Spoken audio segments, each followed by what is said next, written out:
Today we're visiting with upland game biologist RJ Gross, and he's going to tell us what hunters can expect this fall when hitting the field for pheasants.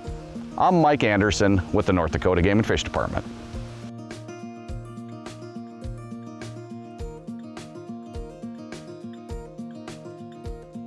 RJ, 1 year ago we were in a major drought. Habitat wasn't good. How have things changed? Yeah, it's amazing what a year can do. Most of the state, we are drying out a little bit now, but it's nice lush green, where we're at, and while that's good now, it wasn't good when the upland birds were nesting. They nest, most of them nest, early May into early June. Well, that residual cover from the drought just wasn't there.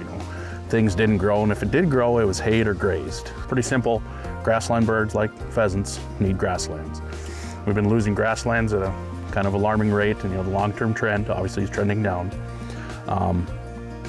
But going back to the habitat, those early nests, and we kind of expected it, that they probably were less successful just because the habitat wasn't there. But we got moisture late. Most of the winter was pretty dry and open until April. We got those snowstorms, and people were worried we were going to lose some pheasants, but the winter was good up until then, and they're a lot tougher bird than we give them credit for. And they came through decently. Backing up to our crowing counts coming out of that, those were down compared to last year, which you expect because last year the production, because of the drought, was poor, below average. But we got that snow, we got some timely rain, the cover really responded, came back up, and what's going to come out, and I believe in our survey that we saw this year, and in our wing survey that hunters can turn after you harvest a bird, you can turn it into us. We'll have a lot of late hatch birds. A lot of younger birds, coming out in the survey. Even the last week of the survey, we had a few people turn in downy chick, sheets. That's very late for a bird, for a pheasant. Those will be tough to ID as roosters opening weekend, but it's encouraging to see that they responded with those, second, third attempts. So they will nest more than once? Yep. A pheasant will nest more than once only if their eggs were destroyed. If the eggs hatch, they will not. But if, even those early ones, if they know that, that they have the instinct, if it won't work because it's too dry, they just won't nest, they'll try later. But yes, if the nest gets destroyed, like in haying or predation, before those eggs hatch, they will try again. RJ, tell our viewers how you guys come up with your prediction for the fall hunting season. Yep. And our biggest survey that we do for upland birds is called our late summer roadside count. And if people remember, the pheasant part of it is based on the 20-mile routes spread across the state. We have right around 100, and this year we did exactly 100 routes. And we run those 3 times. They're 20 miles long, and you start at sunrise and drive real slow, drive 15 miles an hour. And every bird that you see, you'll get out. Well, first you'll ID it, what it is, if it's got chicks with it, a hen, rooster. Then you'll get out, get into the grass, stomp your feet, clap your hands, try and kick up anything else that's there because they can hide really well. Like I said, everyone does those 3 times. We do those from July 20th through the end of August. And we just completed those. On a statewide level, the whole state, RJ, what'd you guys find? Yep, it was good news this year. When we look at it, there's 4 metrics that we really look at, and that's pheasants per 100 miles driven, broods per 100 miles, average brood size, and then age ratio. And we're bringing age ratio into it because it's something that we haven't really used too much, but it's a really good predictor of the population increasing or decreasing. And with those, statewide, all 4 of them were up this year. Birds per 100 mile was up 9%. Broods per 100 mile was up 8%. Average brood size was up just a little bit, 6%. Basically the same as last year. And then the age ratio was up 19%. RJ, that's the statewide level. Yep. Now let's break it down into your 4 management districts. Yep. Let's start out with the Southwest right away. Yep, that's what we're known for, the Southwest, but unfortunately the last few years it's been on the decline down there. And a lot of that, the long-term decline down there is obviously because we've lost the most CRP on a state level down there. And like I said earlier, again with the drought, they were in a lot of the worst exceptional category. A lot of those, I wanted to bring up, we're a small department, we do a lot of things.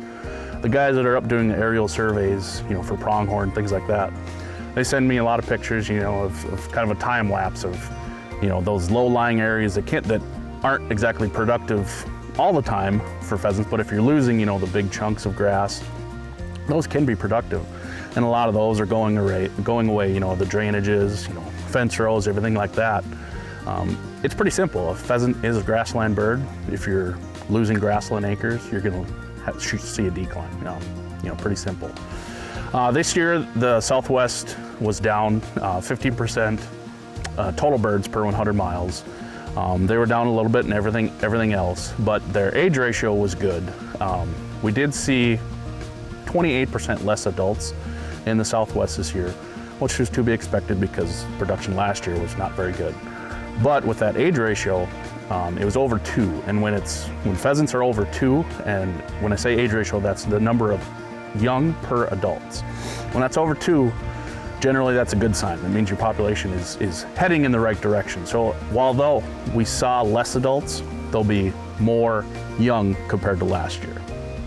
Okay, let's move to the Northwest. They did very well this year. Pheasants per 100 mile was up significantly. It was 96 birds per 100 miles, which is very good. And last year it was in the 70s. Lots of broods. We saw 11 broods per 100 miles. That was very good. That was up over 50%. Last year was right around 6. They were definitely with that drought. The grassland habitat wasn't as good, but it seemed this year, and obviously it makes sense, the production followed the prairie potholes.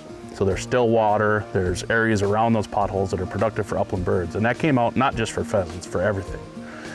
So people in the Northwest should find plenty of birds this year. The very far Northwest, like the Crosby, Granora area, was very good. And then even going all the way down, like around Lake Skakawea. RJ, let's move to the Southeast. Now, it was kind of a surprise this year. They were up a little bit compared to last year, but last year was very bad. Production down there was probably the worst in the state.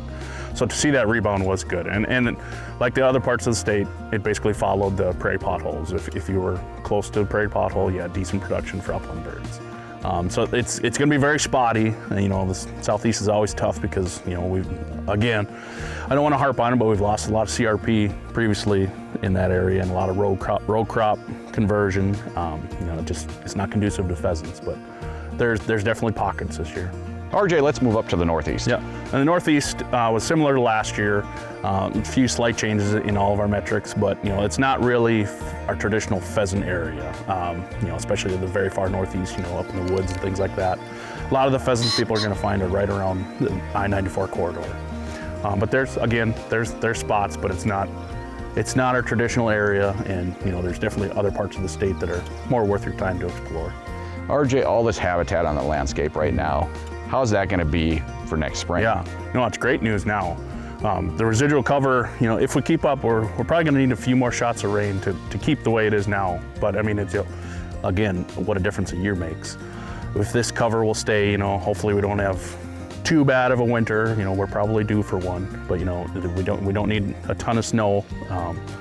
But this habitat coming up right now could be that winter habitat that is basically the limiting factor for pheasants in North Dakota. If we don't have that winter habitat, even if it's an open winter, we still have those days where it's -40, and I don't care how tough you think you are.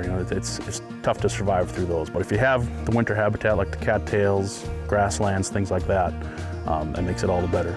RJ, it's been pretty dry here the last few months. It has, yep. A lot of fuel on the landscape. Yep. Hunters need to be mindful when hitting the field. Yep, as a hunter, just be respectful. Don't park on approaches, right on the road, things like that, so farmers can get around you, big grain trucks, things like that. Don't park, in tall grass. Those mufflers get really hot, and if it keeps continuing to be dry, this vegetation is going to dry up. You don't want to start a fire, things like that. And just, be respectful, pick up your shells, don't litter, everything like that. RJ, is it fair to say this year's pheasant hunting season should be better than last year's? Yeah, definitely. It should be better.